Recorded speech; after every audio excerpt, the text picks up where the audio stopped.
everybody. Welcome to the Hallmarkies podcast. We are really excited today to be back doing our On Friendship series. This is what we do every month where me, Rachel Wagner, and Dr. Alysa Lucas, we talk about a Hallmark or Hallmark adjacent film and we take a friendship angle to it. And it's been a really great series. We're almost at a year from the first one that we ever did do it. I can't believe it. I'm so excited about talking about friendship that time flies. I know. And I miss my friends. Yeah, I love you, my friends. I know. Miss everybody. I'm grateful for my online friends, which you are one. But I definitely miss my real life friends also. No, I hear that. I can't wait till I can see my friends, give them a hug. Yes. And it'll be a good day. It'll be a really good day. But we're going to talk about the movie Anything for Love today. And I hadn't seen this one for a long time, but I remember liking it. And then I watched it and I was like, wow, this one's really, at least in my opinion, this one's really good, I think. And I just thought it would be perfect for this time, particularly because you have this healthcare professional who's kind of embarrassed about what he does. And I just thought it would be a really nice time to express our gratitude as a podcast for all the incredible work done by all the essential workers. And I know people have been saying that, and I worry that at a certain point it kind of maybe comes off as a platitude, but I know for me, at least, I definitely feel it. And I'm so grateful. I do where I have my groceries delivered, and I always wait till they come because they're to leave it on the porch now. And I go up to my second floor and when they're bringing the groceries in and out, I yell out the window, "Thank you! Yeah. I love you! Yeah. I appreciate you!" Yeah. And my neighbor works at the grocery store that's right here too. So whenever I see her, I'm like, doing the good work, appreciate it. Yeah. You gotta keep up the love. Yes. Because we all have just been through this tense time, and here they're literally like putting their lives on the line. And I'm just so grateful. I mean, I've always been grateful I don't feel like I hope I've never taken these people for granted. Yes. But it's just especially, I want to make sure to express that gratitude. And I don't know, it's interesting because I was watching this movie and I'm like, this just feels so different than a typical Hallmark movie in a lot of ways. And it's 2016, so that's part of, I think, the reason. It's it's not old by any means, but I feel like they were taking a little more risks 2015, 2016 than they do now. But also, this is the writer. It's her first movie that she's. Oh wow! She's done one other. It's her first movie for Hallmark, and then she's only done one other film.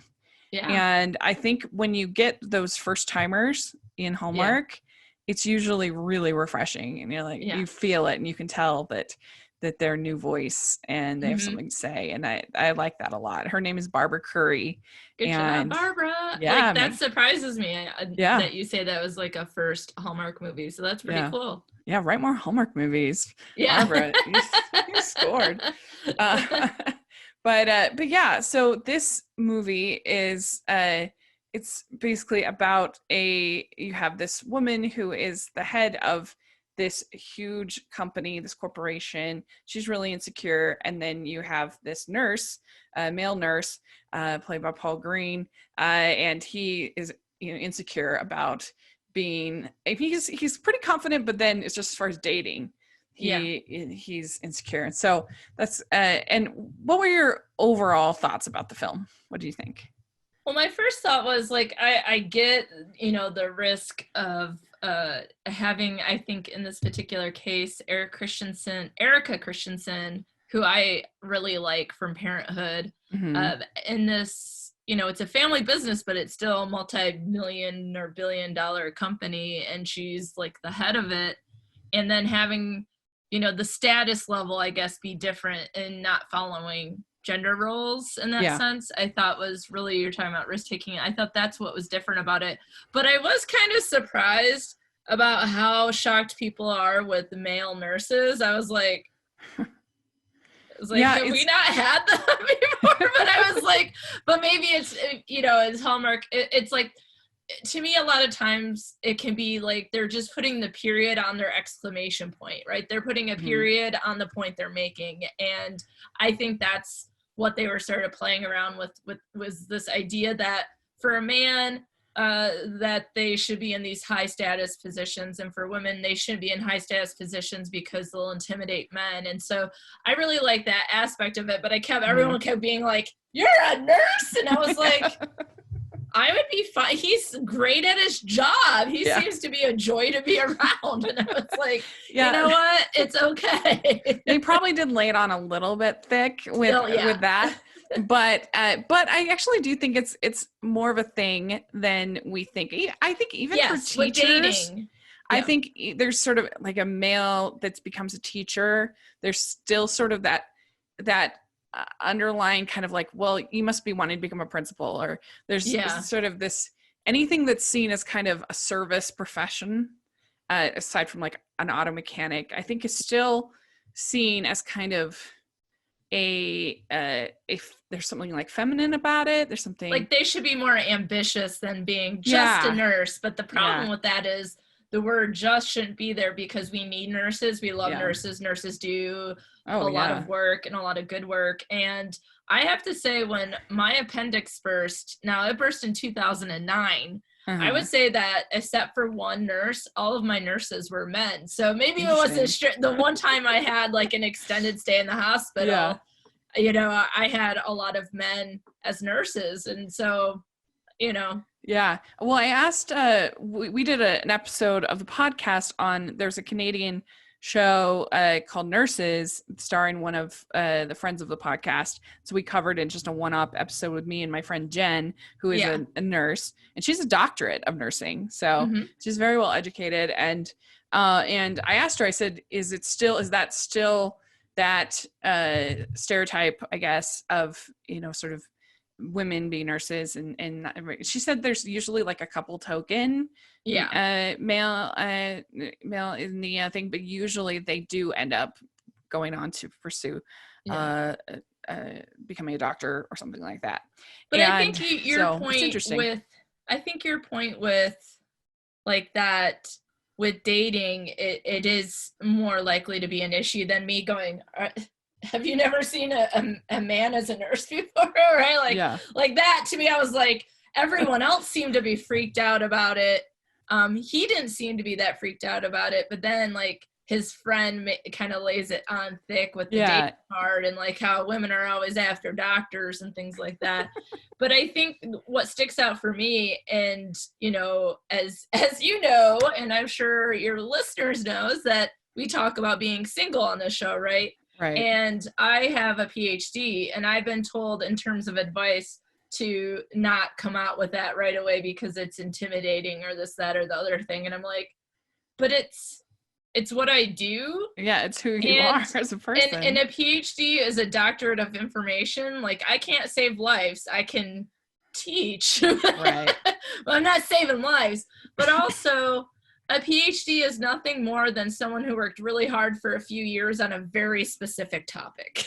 Yeah. So it's a huge accomplishment. And I mean, it's hard. Like, I am the last person that should really be giving dating advice. I'm not great with dating, but it's hard because especially those first little bits of dating is like how much to be yourself, because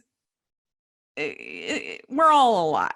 We're all a lot of personality. We got a lot of stuff, and how much do you throw in that beginning time period? And obviously in this case, they're both lying, which is unadvisable, but I think that makes this a really pretty classic romantic comedy.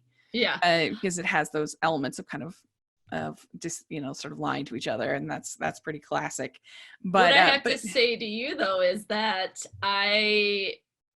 as you know, I grew up on Lifetime, and so after watching this, I was like, I'm definitely gonna be showing this in my lying and deception class in the fall. There you go. Yeah, Another thing I really like in this movie is I really enjoy the whole cast. I think is very strong. I think I mean I really like Antonio Cupo as Charlie. I think he hits the right notes. Yeah. You know? He hits the right notes of wrong. Yeah, exactly. That's what I'm saying. I love Ali Liebert as her executive assistant. I think that's a really fun dynamic. And I really like, I'm not sure who the actor is actually, but I really like his friend. Oh yeah, he was Reggie. Funny. He was really funny. And so I think that and there's a little bit of snark that you don't always see in these movies that I appreciated. And so it's an interesting film. And so it starts out with we kind of develop these characters like we said, and in particular there's another doctor, or there's another person at the hospital who's a doctor who has the same name as the Paul. What are the odds? Character, yeah. And he's like a balding guy, and he's like, and yet they're like, he gets all these girls, and how does he get all these girls? And just because he's a doctor. And I mean, I feel like that kind of thing is less a thing than it used to be. Yeah. But I wouldn't say that it's not still a thing. I think, I just thought the fact that he was at a lunch table with like 3 or 4 women who are all fawning over him, I was like, there's the point on that exclamation mark, right? Like, right. I was like, I mean, especially we don't go that far. Paul Green, who is so handsome. Yeah, exactly. I was like, and that there's this assumption is that also we have, I think, these ideas in mind that are based on just things that we've seen over time, things that we learn, things that are encouraged, some things that are not conscious to us, but that we would assume that he is the doctor because he's tall and handsome, right? That obviously he would be a doctor and not a nurse because someone's gonna, he's handsome, he's a leader. Like there's this thing that is associated with people who are taller are seen, I think, more as leaders. There's like a nonverbal research on it. Yeah. It's fascinating. That's true. That's true. Well, and his friend Reggie, he's totally fine with lying. He thinks, he's like, by the time that they're not going to be into me anyway, so by the time we've had fun, it's all good. Yeah, by the time they find out I'm a liar, they hate my guts. So he's pretending to be a professional athlete, which is hilarious. I was like, what sport? Golf? My time in the Super Bowl. I was like, what sport are we talking about? Yeah. And they go to the bar and they meet the 2 girls and finds out one of them is named Angel. So he says, "Hello, Angel. Welcome to Earth." I love it. Yeah, I can see that guy. I know he's in the movie, so obviously I can see that character, but I can see that person in real life, like sort of the over the top, like cheesy pickup lines and things like that. Yeah. Yeah, he was really funny. And yeah, those, I mean, like you said, they did lay it on a little thick with those girls. Like the soon they find out that he's a nurse, they're like, we got somewhere to go. Here's the thing though, I'm like, he's got a job. Right. He's helping people. Like he has a patient that is a teen boy that he's like, over the course of the movie, he becomes like a friend and mentor to. And so I'm like, he's doing good work. Like, let's appreciate people for who they are. Well, and I mean, he has a job. Can I say that again? Yeah. I mean, it was 2016. It was a different time. It was 4 years ago. I know we've been quarantined for a month or so. It was 4 years ago. I've lived in this house about that long. It wasn't that long ago. It feels that long, doesn't it?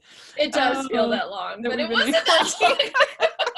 But yeah, no, it was definitely laid on. But you're trying to I think that what they were trying to do was to make him tell the lie, but keep him to be a nice person. And to make it kind of be his friend who tells the lie.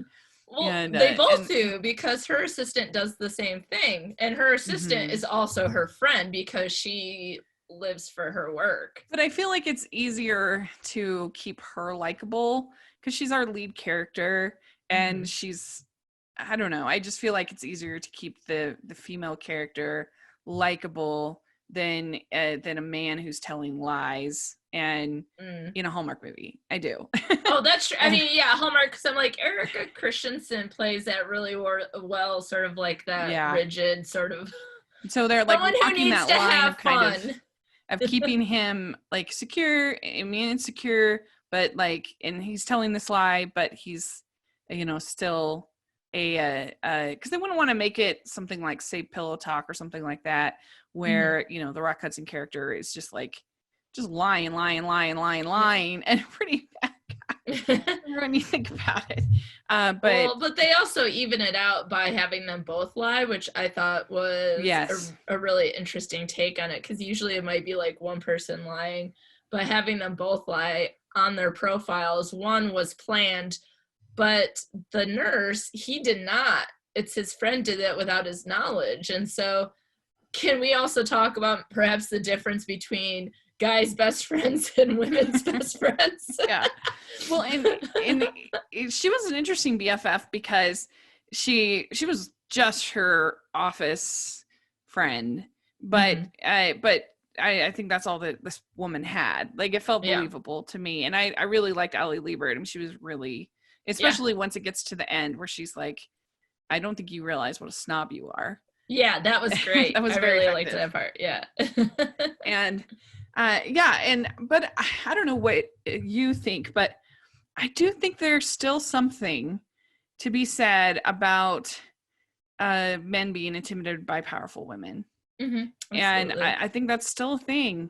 I think it's more a thing than women not wanting to date male nurses. I think. Absolutely. I would agree. And I think it's because, like, all the advice I've received with online dating is to stick with gender roles. And so a woman having like an advanced degree or running a multi-million-dollar company is not historically in line with those gender roles. And so it's the advice I've always gotten is like, be sure that they still feel like a man. And I was like, okie dokie. You're like, what does that mean? It means like I have to dull my shine. Come on. Right.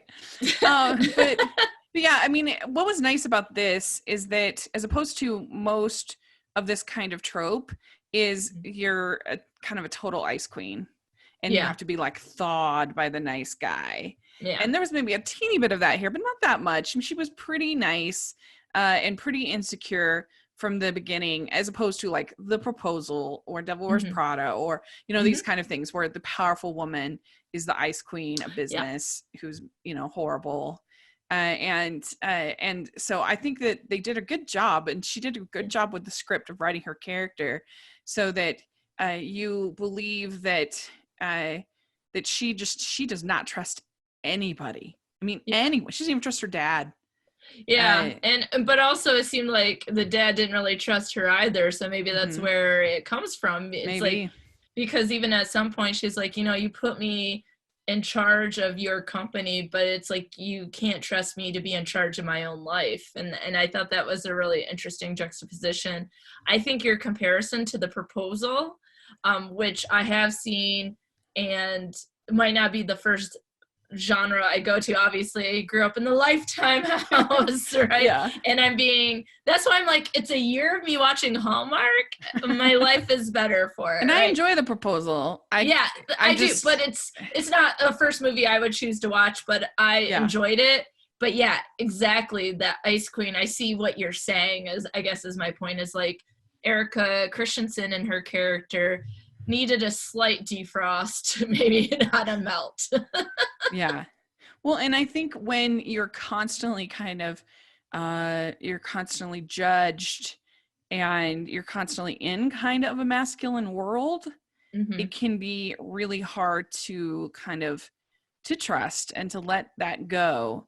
And I think that I don't know. I have to say I felt like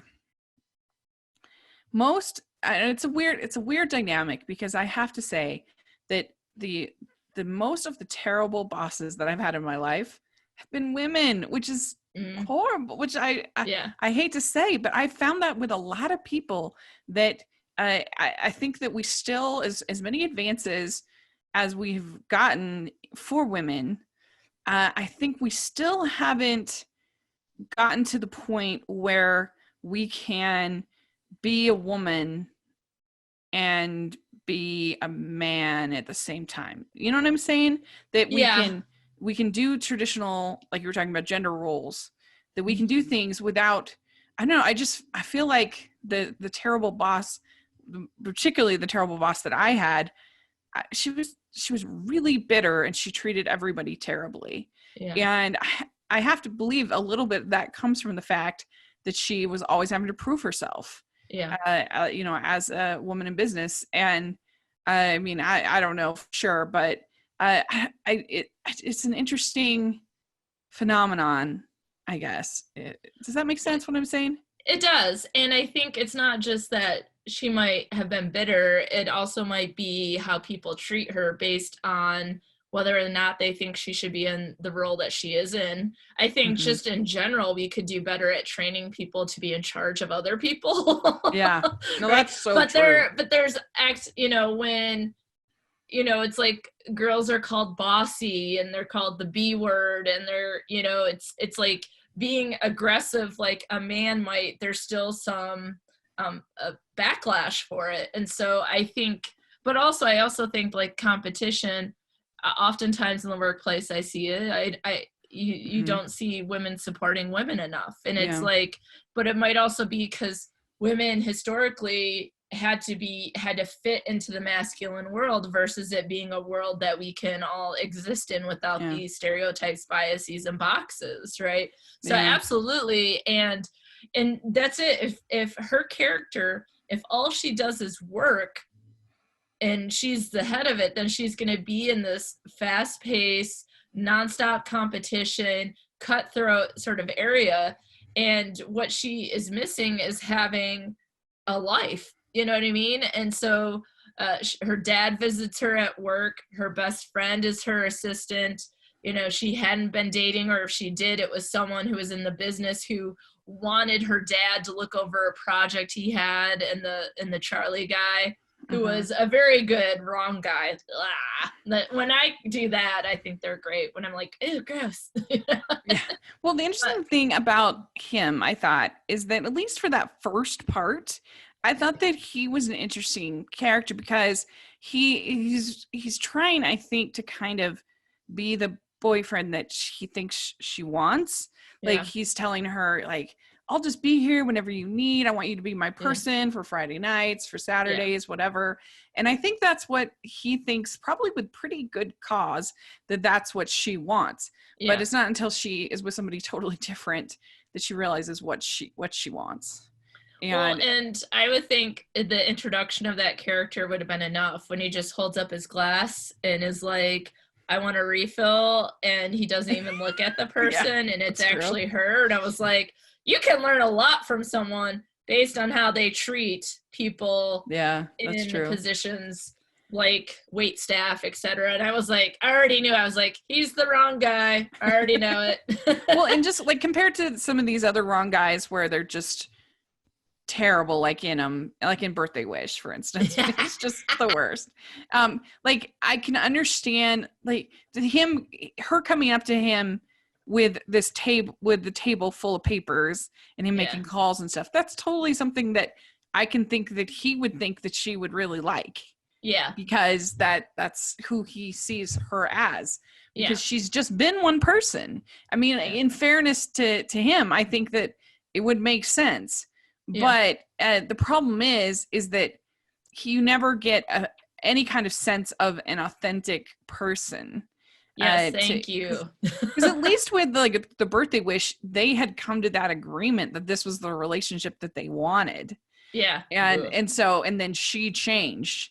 Whereas, so it makes a little bit more sense. But I don't know. I could understand his character. Yes, he's he's not he's the wrong guy, but I felt like his choices made sense. Yeah. until his choices later in the movie where I was just like, that's shady. And I'm sure we'll talk about it a little bit more. But I think like you're exactly right with this idea of what he thinks the kind of boyfriend he's supposed to be or the kind of partner he would be. And then in a way, because you said it's not authentic, which I agree with, I just couldn't find a word to sort of label it. But now that you said that, it's like he's trying to force something because that's like what you're supposed to do, right? You're supposed to get married, you're supposed to do these things, but also I think he wants to be part of that family business though too as well. So I think she's right when she says that he has an agenda, you know? Yeah. Oh yeah. And she it's interesting because when she first talks about what she wants out of a relationship, she totally still is using business terms. Yeah. She says that she wants the same feeling she gets when she makes a big sale. She wants the butterflies that she gets. She's had the wrong butterflies in life, I think. And I thought there were some pretty witty moments of the script, pretty funny. And I liked when she's going on the date and Allie Liebert says, "What are you wearing?" You know, she's like, "Are you ironing your jeans?" That made me laugh. And she's like, "No," as she's ironing them. And she says, Allie Liebert says, "Your hair looks like a German World War I military helmet, and you wear too much makeup. It's very intimidating." That made me laugh. That was a funny line, I thought. Well, that's the thing that I like about this movie is because maybe more so than in other movies that we've watched so far that have a romantic focus is that the friends are actually there the whole time. And because they start by both sort of adjusting their dating profiles on the internet, and then they're there for like the first date aspect and what was his friend's name? He was actually Reggie. At the bowling alley, right, taking pictures and stuff. And so they were there throughout. Like it was a whole process. And I think that's a lot of times what movies do wrong with friendship. They act as if friendships, they're only there and then the relationship happens and then you never see the friend again. And so I enjoyed that they had a bigger role and a bigger impact. Again, the guy friend, I was like, okay, you went full in on a lie for your friend that he did not agree to, whereas the women developed the profile together. Yeah, so that's true. So from the start, they're a part of it, and I think that feels very real. Like, oh, not that picture, or not that, or don't write that, or those sorts of things. I think friends do play a large role. Yeah, it's interesting because he takes her bowling, and and later on he's like, "Oh, I would never have done bowling," but maybe that's why they connected, because they, even though they were lying, they were still sort of being themselves. They weren't trying to, like, if he had tried to take her out to some fancy restaurant or something, that would not have worked at all. Yeah, absolutely. She doesn't trust that. She does not trust that at all. She would assume there's an agenda there. Yeah. And so it actually works because if he believes that she is an executive assistant, when he looks at her profile, he says, she looks like, so he's looking at the picture, but it's based on the information that's included that she's an executive assistant.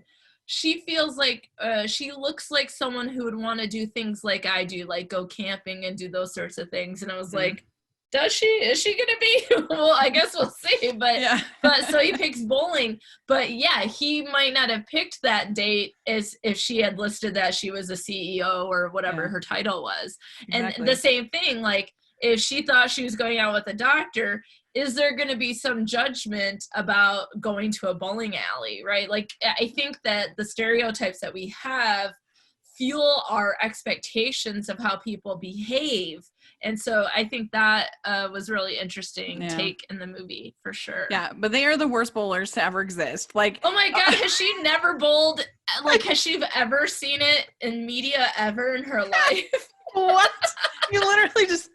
I mean, I'm no expert, but like, she threw herself down the lane. That was really funny. Oh my gosh. I'm like, they're both on the floor. Like, what is happening?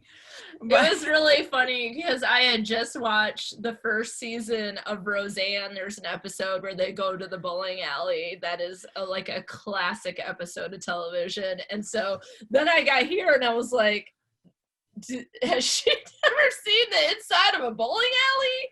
But at the same time, he was sweet. He brought her socks. Like, I thought it was thoughtful. Yeah. Very thoughtful. Well, and so then he says, hey, do you ever go up to your to the roof of your building? Mm-hmm. And she's like, no, I don't really ever go up there. And he's like, you work here every day and you never go to the roof. And so they go to the roof, and it was very nice that it has all the light set up and everything like that. Yeah. But you know, that's pretty, like they kiss, which is really nice in the middle of the movie. You typically don't see that in Hallmark movies. I'm always a fan of that. Yeah. Because these are grown-ups. That's one thing I like about this movie. I feel like both, even though they're lying and it's a little over the top, I feel like both these characters are grown-ups. Mm-hmm. We'd like to take a second and thank our sponsor for this episode of the podcast. They are the good folks over at Skylight Frames.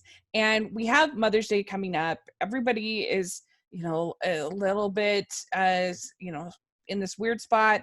You might be separated from your mother. You might not be able to see her the way that, like, I've been frustrated. I haven't been able to spend time with my mother. And so you want to do something special for Mother's Day this year. The Skylight Frame is a really great choice. It's a digital frame, but it looks just like any other frame. So it's not like the bulky ones like you see sometimes. This is a really attractive, nice looking digital frame, and it works so effortlessly. It's done all through, you can email the photos to the frame, and so you don't have to upload it the way you typically would upload a digital frame. And so people could be out social distancing and send a picture right to your frame, and you wouldn't even have to do anything complicated for it. It's really, really simple. There's a simple touch screen. You're able to heart pictures that you enjoy. You can swipe through them. It's really, really nice. And so if you have people that aren't so tech savvy as far as something like Instagram, this is a really great way for them to share photos, get photos, and to have them in this really attractive frame. So you should definitely check it out. It sets up in under 60 seconds, and you get 100% satisfaction guaranteed. If you don't love your Skylight Frame, they'll offer you a full refund. And you can even load it with your favorite photos before giving it to them if you want, say, for Mother's Day to have all of grandkids or all of memories of growing up or things like that. You can easily upload them and give them to the person without even opening up the frame. So it's a really nice system that way. And I gave my parents a Skylight Frame for Christmas, and they've really been enjoying it. And my dad's a photographer, so it's really a nice way for him to share and get to view his favorite pictures. So definitely check it out. Right now, as a special holiday offer, you can get $10 off your purchase of a Skylight Frame when you go to skylightframe.com/hallmark and you enter code HALLMARK. That's Skylight Frame, $10 off your purchase, skylightframe.com/hallmark, and enter code HALLMARK. And that's SKYLIGHTFRAME.com/hallmark. So check it out. I think you'll really enjoy it. So anyway, and then she also had gone to they'd gone to the restaurant, barbecue restaurant, and she ate with her hands. And that she was waiting for her silverware because she would never think to eat with her fingers. Which I totally get, because I wouldn't want to eat anything messy on a first date. It just on a first date, absolutely. It looks awful. It looks terrible. She even did the thing where she covers her mouth when you do it around people. You know you don't do it when you're at home. But she goes for it, and he makes her comfortable, and it's cute. But after they kiss, she starts to have an allergic reaction, and I thought that was funny. And he's like, "Oh, I've never had that one before." It was the barbecue, not the kiss. Yeah. And he invites her to go to his cabin in Wisconsin. This movie is supposedly set in Chicago. And she says, don't worry, there's a separate bedroom. It'll be fun. Yeah. And it's obvious that she's really uncomfortable, really nervous about it, because he's like, what about next weekend? What about the weekend after that? Yeah. And he says, if you're not into me, that's fine. And then he says, I lied. I wouldn't have been able to handle it. I don't invite women to the cabin. You're the only one. Oh, yeah, that's sweet. But I also, okay, can I jump in here? Because I think like someone who puts all of their time into work like she does, it seems impossible to get away for the weekend. But it was her friend who was like, it'll be fine, because she trusts, like you said, she doesn't trust anyone. I feel like she trusts her assistant because her assistant does so many things for her and has everything done. Like talked about how she, in the opening scene, it's like she's been dating like 3 or 4 guys, and she's like, you better have gotten your work done. She's like, here's all I have done. And then she's like, it better be perfect. She's like, yes, it is. I think she does trust her friend, and her friend is like, yeah, you can go out with him, or you can go do this. I got it taken care of. And it's really that push of getting out there that I think this particular character needed, because she spends so much time at work, doing work. Right. Yeah. And so in the way they, and let's be honest, like dating, there is always a certain degree of at least sort of lies by omission, at least. Oh, absolutely. Oh, I teach lying and deception. I can tell you that we have an entire unit on online dating. But I will say that there are some people who believe that when people lie in profiles, it shouldn't be a big deal. It should be about if you connected or not. Whereas I am like, most people don't like being lied to, even no matter how small it is. And so it would have been better had he said that he was a nurse. He didn't know at first. It was his friend who did it. And she should have said that she was in the position she was. But like the point you made before, the stereotypes, expectations, all that, if he would have been like, oh, she's a CEO, I have to take her out to this fancy restaurant, it might not have worked because she didn't trust it. And so in some ways it's like the lie is what got them to connect, but is the lie something that you can overcome? Because most people, we talk about this in my classes, most people, it doesn't matter what the lie was about, it's the fact that you were lied to. Like most of the time in dating, when it's just, like I said, a lie of omission, like you say, oh, I work out every day, when really you don't, or something like that. Like you exaggerate. Walking down the stairs to the first floor of your house is not exercise. Yeah, exactly. Well, we all, things that's like the thing with profiles ideas. I think everyone is on board with the idea that we all present our best self in the photos that we choose and the information we put in the profile. And that some of that is exaggeration. Like, what's your favorite book? And people list all this fancy crap, and I'm like, when is the last time you read that? Give me a break. Right? Like, let's be real. What did you actually read? Was it Sports Illustrated? Don't lie. Speaking of books, so we have this little side story of Paul Green helping this angsty teen get ready for surgery. And rebel kid. Yeah, he gives him Catcher on the Rye. I was like, at first I was like, oh, come on. I was like, he's like, this is my favorite book. And I was like, this is the same lie that everyone puts on every profile. There's some book and it's like, you didn't. But it ended up being cute. But that was initially my first thought. I was like, what book is it going to be? I was like, Catcher in the Rye. Yeah, it was quite perfect because, when he thinks, oh, he's not going to come, then he says, oh, you're all a bunch of phonies, which is a big thing in the book. If you read Catcher in the Rye. Yeah, that's why I said he ends up being a great mentor. Yeah. He knew that kid needed that book. Yeah. And it kind of made me laugh, though, because I'm like, if some Hallmarkies, if they read this book, they might be kind of traumatized because it does have a lot of swearing and there's prostitutes and all kinds of... I was traumatized by that book. I had to read that in high school. But it's not my favorite, and I don't put it on dating profiles to sound fancy. But it was probably a perfect book to recommend to this kid, so it makes sense. Yeah. It was good. It was a nice little side plot. And I also like when he holds up Reggie in the elevator. He's like, "What did you do?"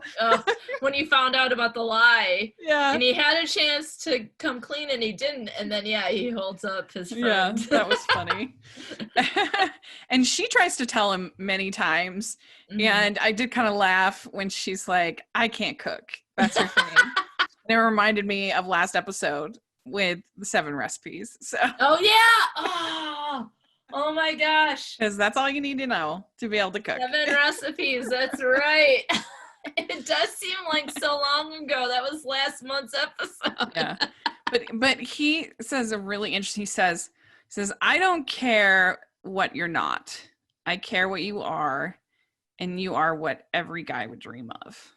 Mm-hmm. And I liked that a lot, the idea. I don't care what you're not, because that's what is so insecure about dating. Mm-hmm. Is all the things that you're not. I'm not skinny enough. I'm not whatever, that you might have. I'm not smart enough. I'm not.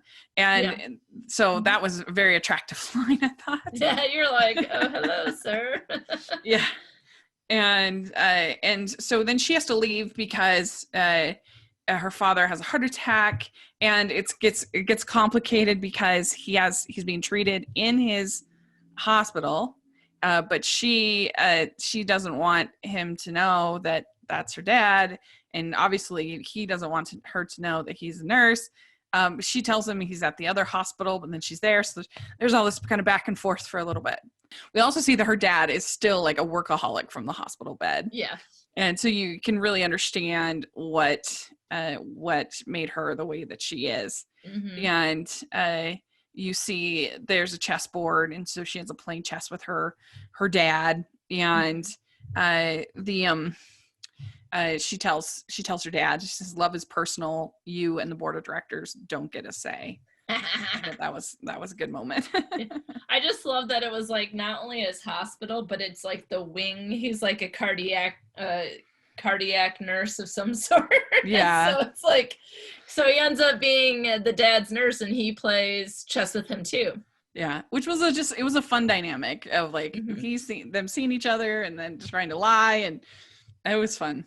But also the dad is getting to know this person that he has no idea is dating his daughter. Right. I was like, oh, that's a good part. That is the writing right there. That's a good little twist.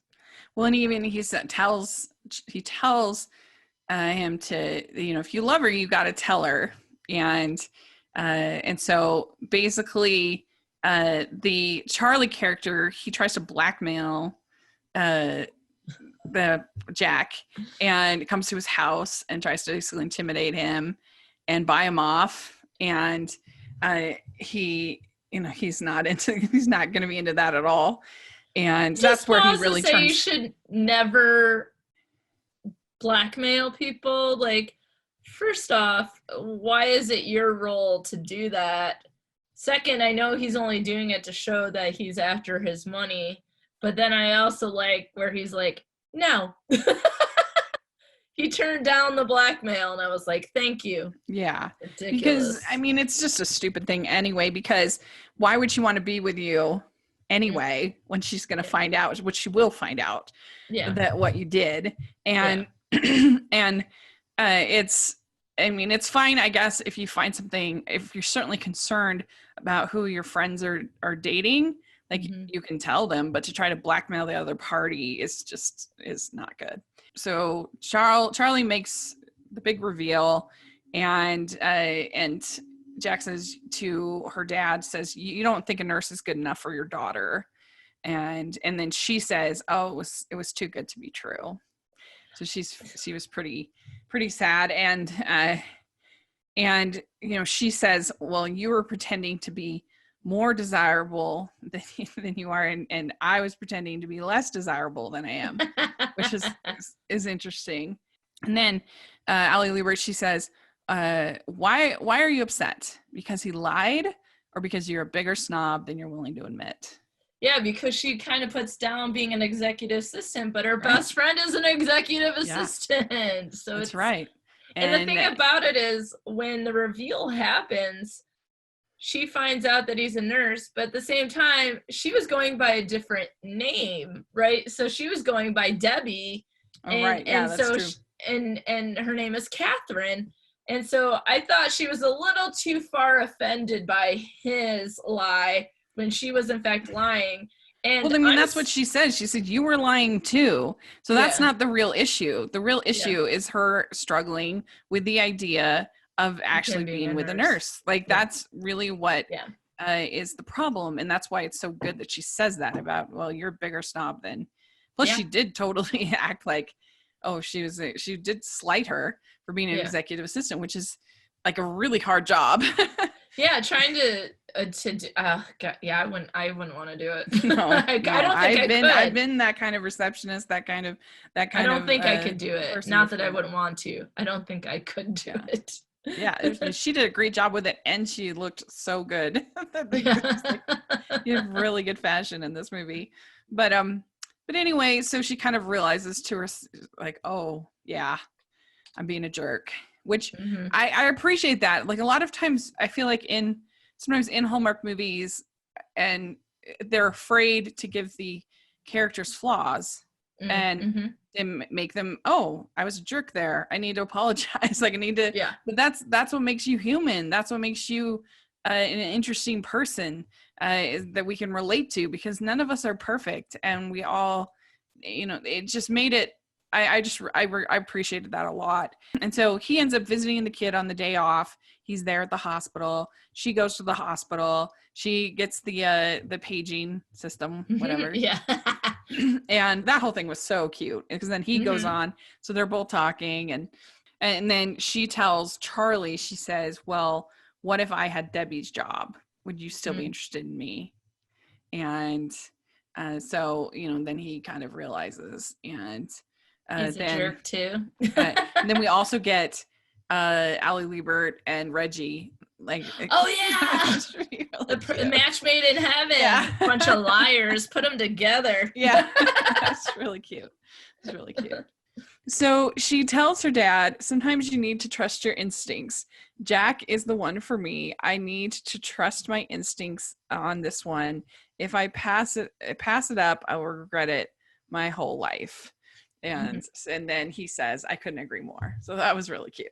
What I like about their relationship, from the very beginning, he's there, talking to her, and he brings up the story about how she was afraid to ride the horse, and that she would ride the horse if she was there with him. And he had walked with her around, 29 laps or something. And sort of part of that conversation is like, I can do this without you walking with me. And so it really felt like it went full circle for me. And I really liked that part of the writing. In the sense, though, I thought, like, okay, you can trust your dad can trust you. It's just like they hadn't figured it out yet. And so that was pretty cool. Like, they all figured it out in a way. Right. And because he had been spending time with Jack as a nurse, he knew him as he was as a person and not as a profile. So right. And he'd let some of those prejudices go. And that's why I think this one has some real nuanced characters that you don't typically see in a Hallmark movie. And I like I said before, I think it really is about grown-ups, and I really appreciate that.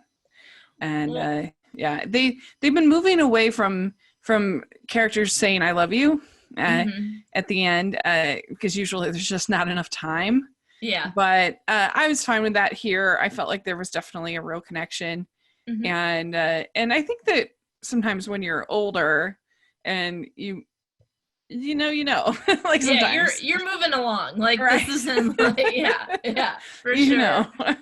And so that's basically the end of the movie. And I felt good about picking this. It is actually selected by our followers on Twitter. Yes. And so I was like, oh, okay. But I liked it a lot better than I remembered. And I thought it was really strong.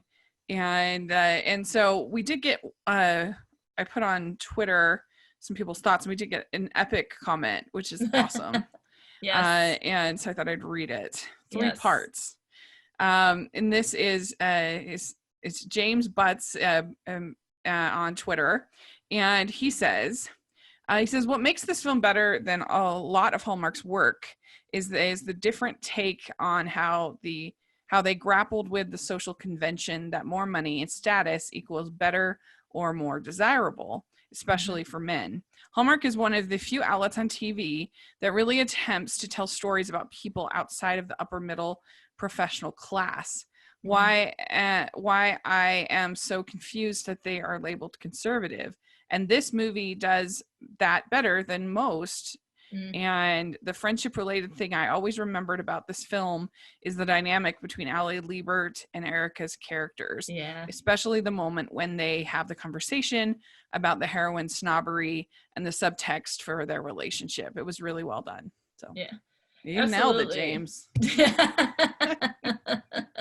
You know, and what I think is interesting is that I kind of felt from this movie, like, I appreciate the sort of the commentary here about what James was that his name? Yeah, James. Oh, okay, sorry.